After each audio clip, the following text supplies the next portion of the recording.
أما بعد قال المصنف رحمه الله تعالى نفعنا الله بعلومه آمين. Maka telah berkata Syekh Muhammad Al-Manjabi, semoga Allah Ta'ala merahmati dan kita mendapat manfaat daripada ilmu. Dari Ubaidillah bin Umayr dari Ummu Salamah diriwayatkan bahawa dia bercerita, apabila Abu Salamah meninggal dunia, aku berkata, sungguh aku orang asing yang berada di negeri asing. Aku akan menangis sehingga menjadi legenda. Aku sudah bersiap-siap untuk menangis. Tiba-tiba datanglah seorang wanita dari atas gunung ingin menemaniku meratap. Maka Rasulullah SAW menghadapnya dan bersabda, apakah kamu hendak memasukkan syaitan ke dalam rumah di mana Allah telah mengeluarkannya dari rumah itu 2 kali? Aku segera menahan diri untuk tidak menangis, bahkan tidak jadi menangis. Diriwayatkan oleh Muslim seorang diri. Dari Ibnu Abbas radhiyallahu taala anhuma meriwayatkan bahawa dia berkata, Rasulullah sallallahu alaihi wasallam bersabda, meratapi orang mati adalah termasuk kebiasaan jahiliyah. Dan sesungguhnya wanita yang suka meratap itu bila tidak bertaubat sebelum matinya di hari kiamat akan dibangkitkan dengan mengenakan baju dari nanah ahli neraka dan dengan mengenakan lapisan gaun dari jilatan api neraka. Riwayat Ibnu Majah.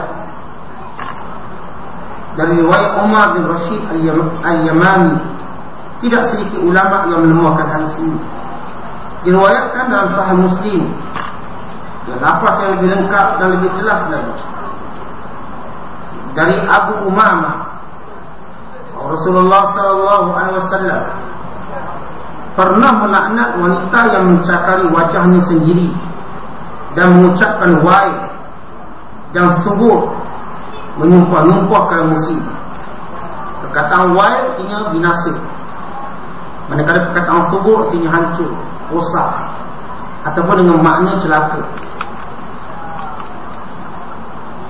Arti kata sab adalah kebinasaan, seperti dalam firman Allah Ta'ala, da'au hunalika subura, mereka di sana mengharapkan kebinasaan, yakni mengucapkan, oh mati aku. Abu Sa'id Al-Khudri diriwayatkan bahawa dia berkata, Rasulullah SAW melaknat wanita yang meratap dan mendengarkan ratapannya. Diriwayatkan oleh Abu Daud daripada riwayat Atiyah Al-Awfa. Dia masih diragukan para ulama. Artinya ada hadis yang disebut oleh Syekh Muhammad Al-Manjabi menunjukkan bagaimana Nabi SAW menamakan ratapan itu sebagai perbuatan syaitan, dan juga menamakannya juga sebagai perbuatan jahiliyah, dan melaknat mana-mana perempuan yang meratap. Baik, adakah lelaki tidak meratap? Jawabnya, lelaki juga meratap, tetapi kebiasaan berlaku pada wanita. Ada lelaki dia meratap macam wanita, menjerit-jerit, memukul-mukul dadanya, sama menyebut perkataan-perkataan yang tidak baik dan tidak elok. Seorang berkata, matilah aku. Bila mendengar seseorang, bila mendengar satu musibah, katanya matilah aku, binasalah aku, rosaklah aku. Atau perbuatan-perbuatan seperti ini kebiasaannya lelaki berlaku, kebiasaannya perempuan berlaku pada perempuan. Namun tidak menafikan ini juga berlaku pada lelaki. Namun kebanyakan hadis-hadis yang menerangkan perempuan-perempuan yang meratap akan dipakai dengan pakaian nanah ahli neraka dan juga pakaian daripada api neraka, kebanyakan hadis ini lemah, dhaif. Dia hanya sebagai suatu peringatan, tidak boleh dijadikan sebagai satu sandaran yang kuat. Namun di sana ada hadis yang lain tentang perbuatan jahiliyah. Meratap itu merupakan perbuatan yang berdosa, dan bila berdosa, walaupun sekalipun tak pakai gaun neraka sekalipun, tak pakai pakaian neraka, tetap masuk dalam neraka kalau Allah Ta'ala kehendaki, disebabkan perbuatan yang haram. Riwayat berkaitan kesaksiannya orang mati kerana sebab ratapan. Umar bin Al-Khattab radhiyallahu ta'ala anhu, dari Nabi diriwayatkan bahawa baginda bersabda, sesungguhnya orang mati itu akan disiksa dalam kuburnya kerana ratapan terhadapnya. Dalam riwayat lain disebutkan akan disiksa selama masih diratapi, namun tidak disebut dalam kubur. Ada dua riwayat berkait dengan innal mayyit la yu'adzabu ala bukai ahlihi alaihi. Sesungguhnya si mati akan diazab, akan merasa azab, akan merasa suka, akan merasa susah disebabkan tangisan ahli keluarganya ke atasnya. Satu riwayat menyebut dalam kubur, satu riwayat menyebut tanpa menyebut perkataan kubur terus. Barangkali ianya berpanjangan bermula daripada mula dia mati sehingga dia dikafankan, sehingga dia disolatkan, maka dia tersiksa dengan perbuatan tersebut. Dari Mughirah bin Syu'bah diriwayatkan bahawa dia berkata, Nabi diutus oleh Allah untuk bersabda, barang siapa yang diratapi pasti akan disiksa dengan ratapan terhadapnya.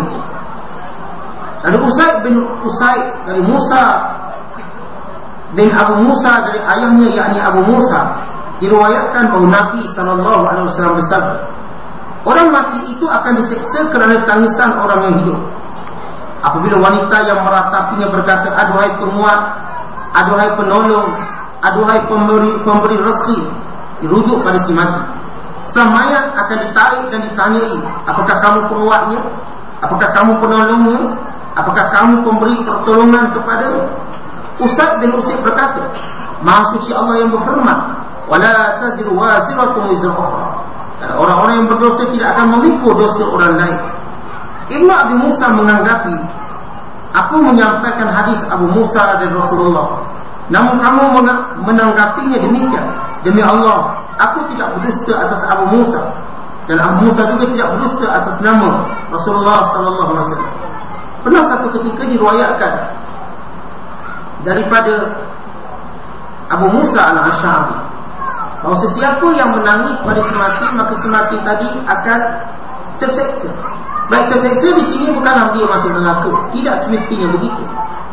Di antaranya berlakulah fitnah kepada semati, akan ditarik.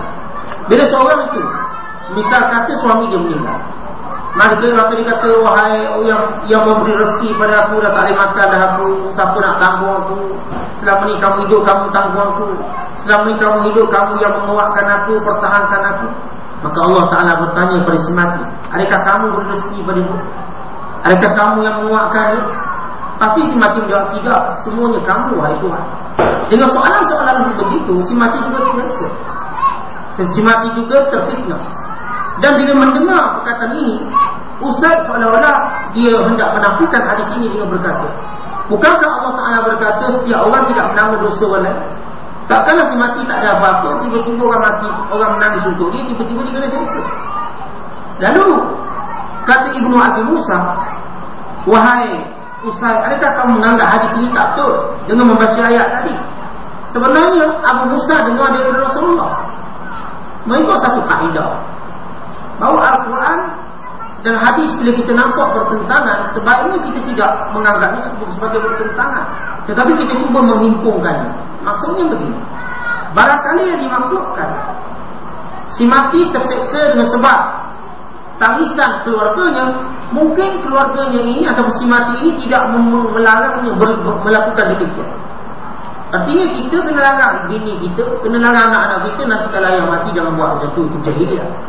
Sebagaimana pesan Amr bin Al-As kepada anak-anak, wahai anak-anakku, sekiranya aku mati, janganlah kamu meratapi aku, janganlah kamu mengiringi jenazah aku dengan api, janganlah kamu disebut beberapa perkara yang diwasiatkan kepada anak. Maka dengan wasiat begini dia terlepas. Ada pun orang yang tak beringat apa-apa pada anak-anak, atau dengan kata lain cuai dalam memberi pendidikan agama kepada anak-anak, maka sudah tentu dia ada saham terhadap perbuatan anak-anaknya, perbuatan isteri atau suami. Bukan kita ibu bapa, kalau anak kita tak sembahyang, anak kita tak puasa, bukankah kita juga menanggung kesilapan, kesalahan mereka disebabkan kecuaian kita dalam mendidik mereka? Melainkan kalau kita dah didik dia ada hari sembahyang, ada hari puasa, lepas tu dia tak sembahyang, dia tak puasa, maka kita tak salah apa. Tapi kalau kita tak ajar pun anak-anak kita tutup aurat, kita tak ajar pun anak-anak kita berpuasa, sembahyang, maka kita akan menanggung perbuatan tersebut. Karena Allah Ta'ala menyebut dalam Quran, ya ayyuhalladzina amanu qu anfusakum wa ahlikum nar. Wahai orang-orang yang beriman, jaga diri kamu dan keluarga kamu daripada neraka. Artinya seorang ibu, seorang ayah nak jaga keluarga dia daripada neraka, dia kena pastikan anak-anak dia sembahyang, anak-anak dia puasa. Tetapi dengan membiarkan, dengan mengabaikan pendidikan, bila abaikan pendidikan, maka dia menjadi ayah yang cuat. Bila ayah yang cuat, dia dipertanggungjawabkan, anak dia tak sembahyang, anak dia buat sekian-sekian kemungkaran. Dan Nabi menjelaskan dalam satu hadis, kullukum ra'in wa kullukum mas'ulun an ra'iyatihi. Semua kamu adalah pemimpin dan semua kamu bertanggungjawab dengan pimpinannya. Seorang suami menjadi pemimpin kepada anak dan isteri. Maka kalau anak isterinya cuat, anak isterinya meratap dengan kematian dan dia tak ingatkan anak isteri dia, supaya nanti kalau abang mati jangan buat ke hal-hal sekian-sekian. Maka kita sebagaimana kita dah baca riwayat Ibn Umar radhiyallahu ta'ala, saya dia bagi kita orang beriman meninggalkan wasiat. Baik kita bernama suami, kita bernama isteri, tinggal wasiat. Kerana di antara wasiat tadi, dia akan boleh menyelamatkan kita dalam banyak perkara. Antaranya bila kita wasiat, nanti kalau abang mati kubur apa, jangan kamu buat benda-benda bid'ah. Ini wasiat yang baik. Sebab orang kita ni, kalau sebut wasiat ni di power sikit.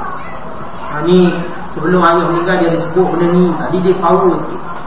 Jadi bila kita tak sebut, anak kita pun kat kubur kita balut kain putih, lepas tu di mozaiknya, di marmarnya kubur kita, dibuatnya atap kubur kita.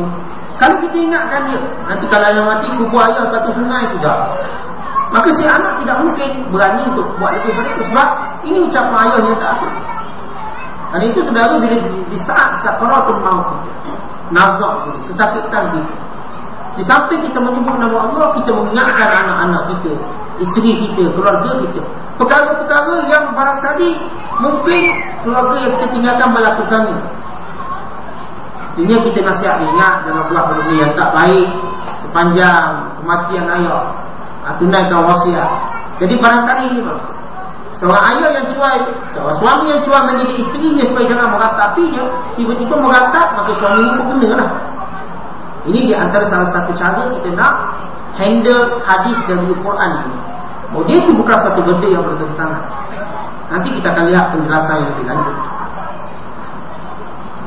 Dari Al-Mughirah bin Syu'bah diriwayatkan bahawa dia berkata, aku pernah mendengar Rasulullah sallallahu alaihi wasallam bersabda, berdusta atas namaku bukan seperti berdusta atas nama selainku. Barang siapa yang sengaja berdusta atas namaku, bersiap-siaplah masuk ke dalam neraka. Aku juga pernah mendengar Rasulullah bersabda, barang siapa yang diratapi, dia akan diseksakan ratapan itu. Kata Mughirah bin Syu'bah, aku bukan nak berdusta dengan Nabi, sebab Nabi kata siapa yang berdusta atas nama aku, maka bersegilah dia dalam neraka. Aku nak beritahu kepada kamu, Nabi yang kata, sesiapa yang menangis meratap, maka si mati akan terseksa. Saya dah katakan tadi, terseksa bukan makna dia bersumbat dalam neraka. Tidak semestinya begitu.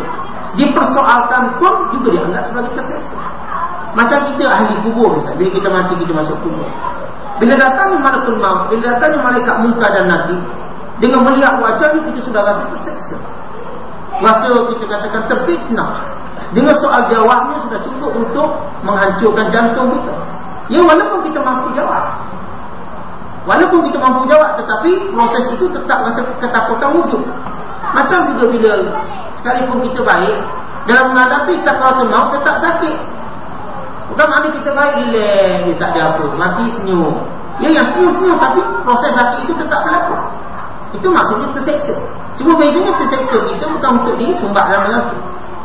Terseksa kita sebagai ujian, dan sebagai kita yang masih hidup ini mengingatkan anak isteri kita, perbuatan-perbuatan ini jangan dilakukan. Bila kita mati jangan meratap dengan melampau menyebut perkataan jahiliyah. Nu'man bin Bashir diriwayatkan bahawa dia berkata, suatu hari Abdullah bin Rawahah jatuh pingsan. Saudara wanitanya yang bernama Imrah menangis dan berkata, aduhai gunung, aduhai. Maksud gunung tempat berlindung. Bila orang sebut gunung yang tempat berlindung, wahai tempat yang berlindung, dia menyebutkan beberapa nama lain. Berlaku beliau sedar. Tiba-tiba beliau sedar. Beliau berkata, setiap kali engkau mengatakan sesuatu, pasti dikatakan kepadaku, kamu memang demikian. Bila beliau wafat, saudaranya itu tidak menangis lagi. Abdullah bin Rawaha ada cerita kan, bila dia sedang pingsan, tiba-tiba salah seorang daripada adik bernama Imran menangis sambil berkata, abang, harapan aku, gunungku, sikuku, daguku, ungkapan-ungkapan yang menunjukkan harapan. Wahai abang yang kuharapkan. Maka Abdullah bin Rawaha ini, dia mengalami, kita sebut sebagai detik-detik kematian. Seolah-olah dia dikatakan bahawa ada suara yang bertanya, betul ke kamu menjadi pelindung dia, beri rezeki pada dia? Dan persoalan ini kita nak bincangkan sikit. Kadang-kadang ada setengah orang sudah merasakan beberapa proses sakaratul maut, tetapi dia belum mati. Proses itu dirasakan. Proses-proses ini seumpama Allah Ta'ala memperlihatkan kepadanya malakut maut, seolah-olah mengambil nyawanya, walau belum.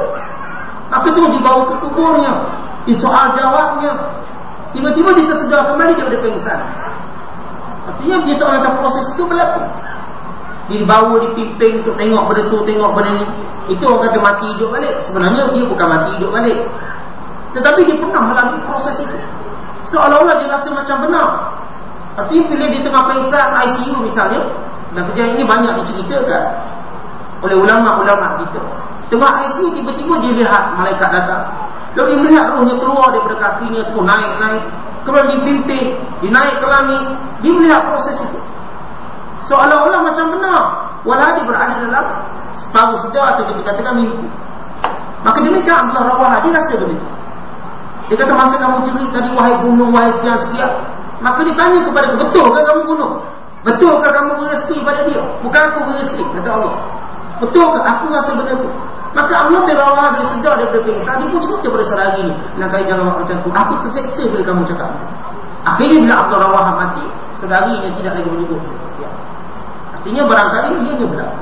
Dan mungkin kita pun alami, mungkin bila berlaku ICU pada kita, kita mula dipertemukan oleh Allah dengan orang-orang yang kita, yang pernah hidup, mak kita, ayah kita. Bahkan mungkin kita pergi ke kubur, mungkin kita dah diseksa, mungkin proses ini mungkin berlaku kepada orang-orang yang Allah Ta'ala nak tunjuk. Biasa kalau bangun isyak lepas tu, proses seperti ini mungkin Allah Ta'ala tunjuk. Ada orang kita nampak ICU dia relax, mungkin dia tak sedar apa. Ada orang dalam ICU dia sudah merasakan azab. Dia seolah rasa dah dalam kubur, sudah ditanya oleh malaikat munkar dan nakir, sebagaimana berlaku pada Abdullah bin Rawaha radhiyallahu ta'ala. Imam Tirmizi meriwayatkan dalam Jami'-nya, di dalam himpunan hadis dari Abu Musa al-Asy'ari, Rasulullah bersabda, setiap orang mati lalu ditangisi orang lain, di mana orang itu berkata, aduhai gunung, aduhai tuanku, dan sejenisnya, yang seumpama perkataannya, pasti akan dihampiri oleh dua malaikat yang mendesaknya dengan bertanya kepadanya, apakah benar kau begitu? Benar ke kamu bunuh dia? Benar ke kamu beri rezeki pada dia? Walau sifat itu bukan sifat manusia, itu sifat Allah SWT. Maksudnya Allah beri rezeki, bukan suami kita, ayah kita atau sebagainya. Arti mendesak dengan bertanya, mendesak dengan tangan yang letakkan di dada. Tangisan itu tidak bermanfaat bagi orang mati, hanya amal soleh yang bermanfaat bagi. Perlu kita tahu, kita nak menangis kuat-kuat, keluar mata darah pun apa faedah dia? Si mati tak akan dapat manfaat dari tangisan kita, tetapi dia mendapat manfaat daripada amal soleh. Kerana itu saudara, bila seorang mati, kita kena percepatkan amal soleh yang mampu kita buat. Antaranya ialah segerakan jenazah dia. Nabi menyebut salasun la tu'akhkhar. Ada 3 perkara tidak boleh dilambat-lambatkan. As-salatu idza hana, sembahyang bila dah sampai waktu, segerakan. Wal bikru idza arada, dan anak dara dia nak nikah, bila nak nikah segerakan. Tengok kita anak-anak dah kita, nampak dah SMS laju dah, malam-malam tak berapa tidur, nak nikah. Tak payah katalah belajar dulu lah, jangan, nanti kita menyesal. Nanti conteng alam kita bola masa tu. Cari tu iman nak nikah cepat-cepat, masa tu susah lah kita. Baik nikah cepat, dia rasa nampak macam nak nikah dah, nampak dah dah dating, dah keluar sekali, dah SMS, nikah. Dia belajar cerita kemudian. Dalam sistem pendidikan kita, nikah tak ganggu belajar, tak apa. Walaupun peringkat sekolah menengah, tak boleh. Cuma dia malu dia nak pergi sekolah, tak nak boleh dah menikah. Dan yang ketiga, al-jinazatu idza wudi'at. Dan jenazah bila dah selesai, cepat. Jenazah selalu bila kita dah kafan, maka segerakanlah solat. Bila dah solat, segerakanlah tanam. Tak payah tunggu-tunggu lagi. Sebolehnya begitu. Maka inilah amalan soleh yang bermanfaat pada si mati. Dan kita kerap kali membaca hadis yang sahih, di mana si mati ni kalau kita dengar dia bercakap, sebagaimana dirakamkan, idza wudi'atil jinazatu fahtamalaha ar-rijalu ala anaqi in kanat salihatan faqalat qaddimuni wa in kanat ghayra salihatin qalat ya wailaha aina tadhhabuna biha. Kata Nabi SAW, bila selesai urusan jenazah, dikafan, dimandikan, dikafarkan, disolatkan, maka kalau jenazah ini baik, jenazah ini berkata, cepatkan aku. Ini tanam aku cepat. Aku nak bertemu dengan ganjaran pahala aku. Dan kalaulah jenazah ini tak baik, dia akan kata, aduhai celaka, mana kamu nak bawa badan aku ni? Nak bawa ke mana badan aku ni? Dan kata Nabi, tiada yang mendengar ungkapan. Kalau dengar, saya pengsan manusia. Kalau kita dengar, pengsan kita sudah. Artinya, nak beritahu kepada kita, yang beri manfaat pada si mati bukan tangisan, tetapi beberapa bentuk amalan-amalan soleh yang kita kena percepatkan untuk.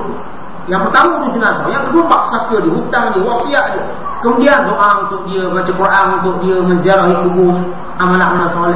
Bukan untuk meratap sampai tak boleh buat apa-apa, meratap sampai tak abaikan tanggungjawab agama dan sebagainya. Hendaklah diketahui bahawa dengan menangis sama sekali tidaklah berguna bagi orang yang meninggal. Namun yang berguna adalah amal perbuatannya, sebagaimana tertulis dalam Sahih Bukhari dan Muslim dari hadis Anas bin Malik.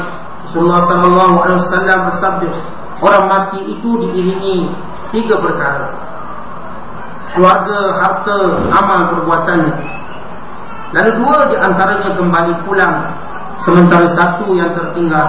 Keluarga dan hartanya akan kembali, sementara amal perbuatannya itu akan tinggal bersama. Nabi kata, ya tuba'al mayit salas. Jadi seorang tu mati, ada 3 yang akan ikut dia: ahduhu wa maluhu wa amaluhu fayarji'u isnan wa yabqa wahid. Yang akan ikut bila kita mati, maksud akan ikut ni yang tinggal, bukan semestinya ikut kita ke kubur. Yang akan tinggal, bila seorang tu mati, maka ada 3 benda orang tengok. Keluarga dia siapa anak dia, siapa isteri dia. Yang kedua, harta di mana-mana tinggal, ini orang akan fikir. Dan amalan dia. 2 ini kembali kepada orang yang masih hidup untuk dibahagi faraikan. Keluarganya yang janda mungkin jadi bini orang lepas tu. Anak-anak dia sikit kembali gembira.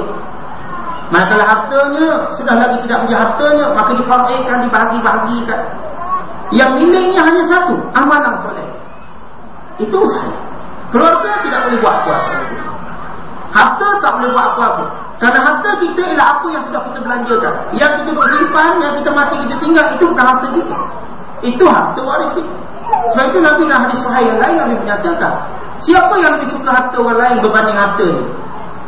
Kata para sahabat, ya Rasulullah, sudah tentu kami mencintai harta kami, bukan harta orang lain. Nabi kata, harta kamu apa yang kamu belanjakan, dan harta orang lain adalah harta yang kamu tinggalkan. Tapi kalau saudara ada RM100, saudara sempat belanja RM50, lalu saudara mati, tinggal RM50. Duit saudaranya RM50, yang RM50 lagi bukan duit saudara, duit satu. Saudara ada bank RM10,000, yang saudara belanja hanya RM1,000 untuk kebajikan, untuk kebaikan sekian. Saudara mati, tinggallah RM9,000. RM9,000 itu bukan hak saudara, dah jadi hak satu. Jadi RM1,000 saja saudara bawa jumpa Allah. Itu pun kalau belanja jalan Allah. Kalau belanja sport ring, dia bukan bawa sport ring je lah. Tak ada apa-apa yang kita boleh bawa. Artinya kita perlu nilai, perlu muhasabah harta kita. Kita ada banyak harta, bulanan lagi, dalam bank kita. Harta kita buat. Kalau sebahagiannya kita menunaikan ibadat haji, ini harta yang kita dah beri pada Allah, menunaikan ibadat haji. Sebahagiannya kita dah zakat, maka ini kita dah beri pada Allah SWT. Sebahagiannya kita sedekah, kita dah beri pada Allah SWT. Biar benda-benda seperti ini saudara lebih banyak daripada apa yang ada di tangan. Baik kalau kita rasa ada perkara lain kita nak buat, tiba-tiba kita mati dulu, maka caranya saudara tinggalkan maksiat. tinggalkan wasiat-wasiat yang baik. Barangkali kita berfikir nak melakukan kebajikan tahun depan, tahun ni belum lagi. Tahun depan insya-Allah. Jadi tinggalkan wasiat. Kalau sekiranya abang mati misalnya ada pension 2,000 sebulan, minta 500 itu diberikan sekian-sekian lah. Jadi kita wasiat. Dengan cara ini harta kita terus berkekalan. Jangan kita cuai dengan harta kita. Kalau bila kita cuai pengurusan harta, dia menjadi milik orang lain. Bila jadi milik orang lain, maka kita akan beri manfaat lagi pada kita. Ini yang dimaksudkan dengan hadis, bahawa biasa orang mati ditinggal 3 perkara. Itulah yang akan ikut. Itu yang akan bersamanya sementara. Bila ditanam sahaja, 2 akan kembali difaroikan, dibahagikan. Ahli keluarga kembali rumah masing-masing, balik kampung masing-masing, balik negeri masing-masing. Tinggal dari seorang dalam kubur. Ketika itu dia nak minta tolong dengan siapa? Nak jeri keluarga dia balik kampung belaka, balik negeri belaka. Nak panggil harta dia sudah difaroik belaka dah. Tinggal amalan soleh.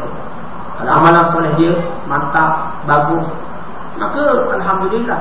Sebab itu saudara, bagi orang-orang soleh, orang alim, dia tak kisah mati kat mana. Orang-orang soleh, dia tak kisah dia mati kat mana pun, dia tak kisah. Bagi dia bumi ini semua bumi Allah. Bahkan kalau kubur dia orang tak tahu pun, dia tak kisah. Sebab baginya kuburnya berada dalam hati-hati orang beriman. Tak apalah orang tak tahu. Kita orang nak tahu dia kubur, biar batu risau sekian tinggi, biar orang tahu ni kubur kita. Tulis siap, tulis nama lagi. Bimbang, itu pun orang tak ziarah macam kubur orang alim, orang soleh, nama pun tak nak tulis.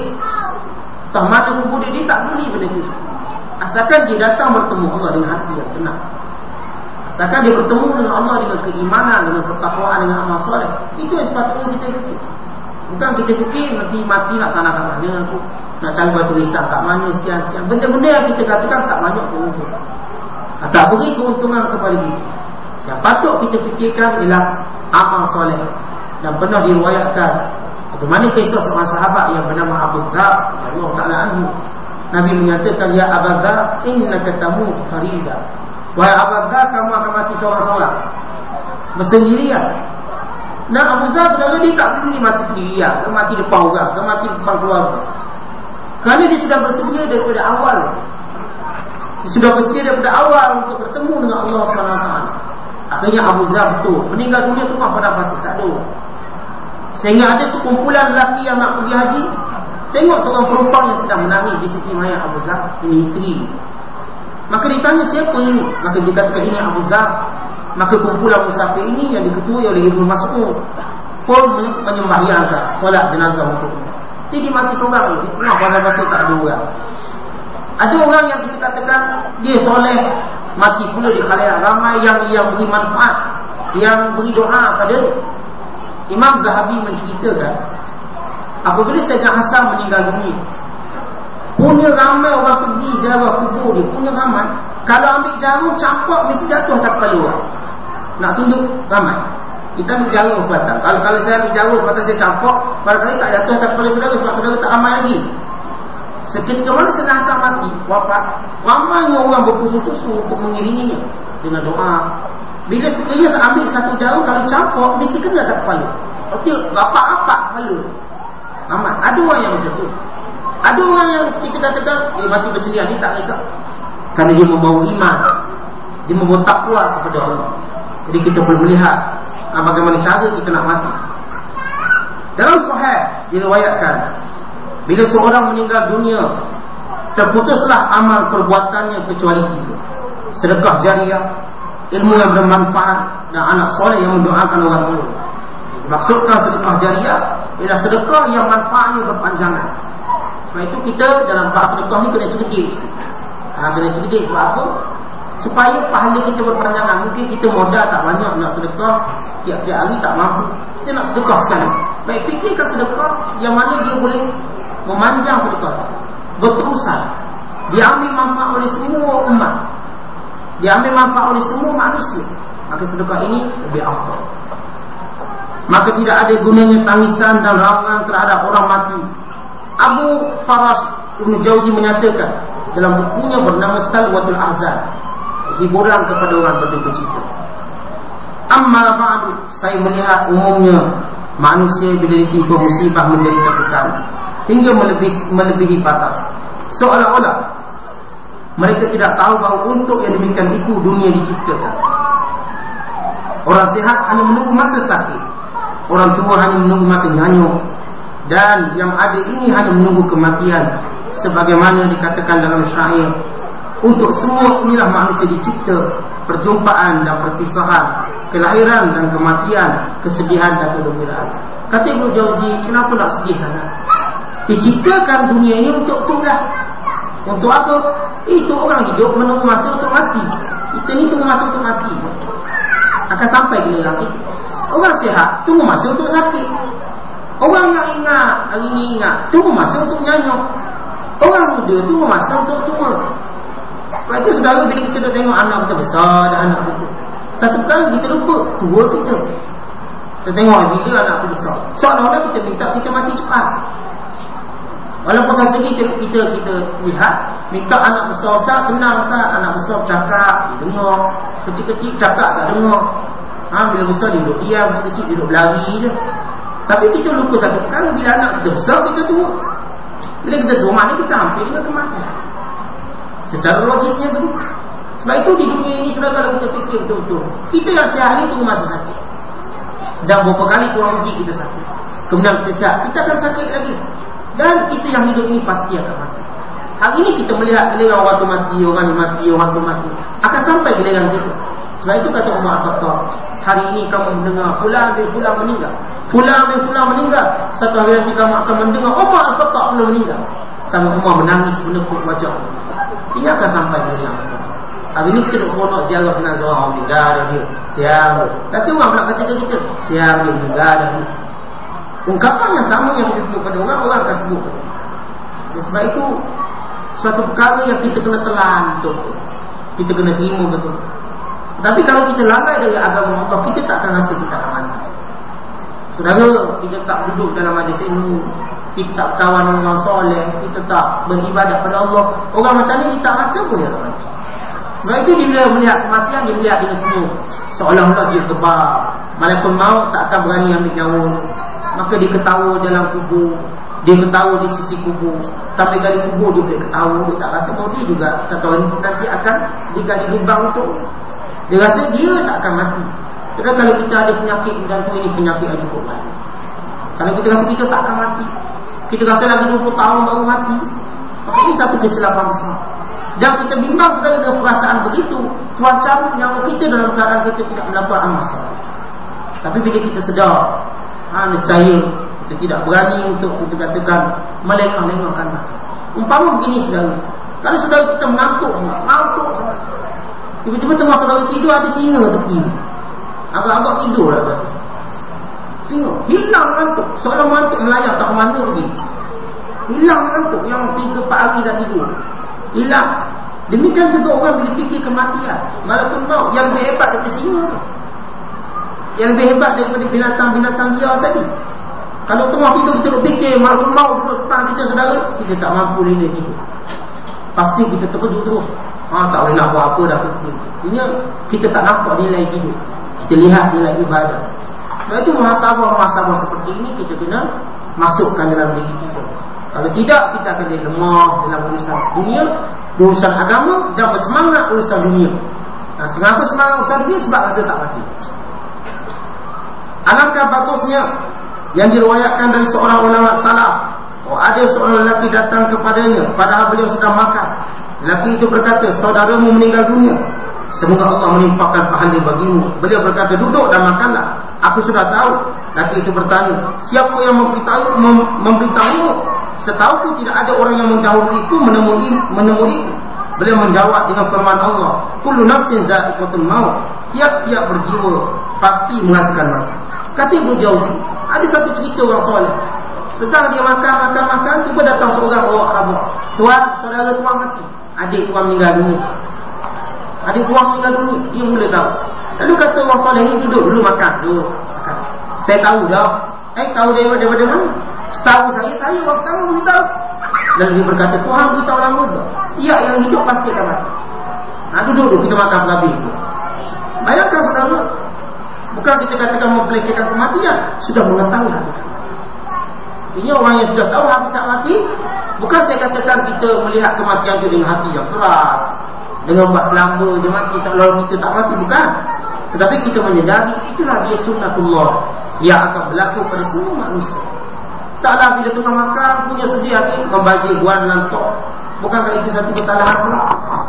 Makan-makan kita beritahu ni suami tuan meninggal, letak kat tempat minum air.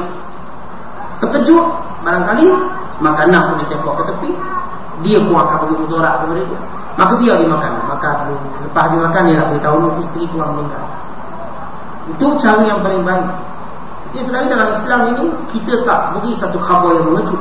Walaupun sikap kita kalau khabar tu mengejut, kita nak beritahu sekarang juga. Kita kan begini, sifat kita ni Allah Ta'ala sebut dalam Quran, innal insana khuliqal insanu ajula. Khuliqal insanu ajula. Diciptakan manusia sifat dia ni ajula, artinya gaduh, ataupun kita katakan dia ni nak cepat. Nak cepat, semua nak benda nak cepat. Kalau dia dapat satu berita, dia nak sebut cepat-cepat. Dapat dia SMS, tak tahu betul tak betul, bagi kawan dia. SMS tu betul tak betul, tak tahu, dia pun bagi kawan. Yang ni pun bagi kawan. Dia tak berhenti nak tahan, betul tak betul ni. Kawan-kawan kita diperangai dia macam tu. Bukan kita kata orang Melayu, manusia semua. Lepas tu kita lihatlah kalau SMS tu punya sensasi sikit. Oh, bertaburan sekejap je. Tanggup kita maklumkan penduduk. Walau kalau tengok SMS ni, SMS kosong ni, tak payahlah, bagi kredit je. Tapi orang sifat gitu, ajulah. Demikian juga bila nak beritahu musibah, nak beritahu berita gembira, nak beritahu berita, kita nak beritahu cepat-cepat, kita tak boleh sabar. Sekiranya kita bersabar, ada kebaikan. Kalau orang tengah makan, biar dia makan. Kalau orang tengah buat sekian-sekian hajat, biar dia selesai hajat dia juga. Jangan sampai dia kita katakan terganggu untuk pelaksanaan hajat.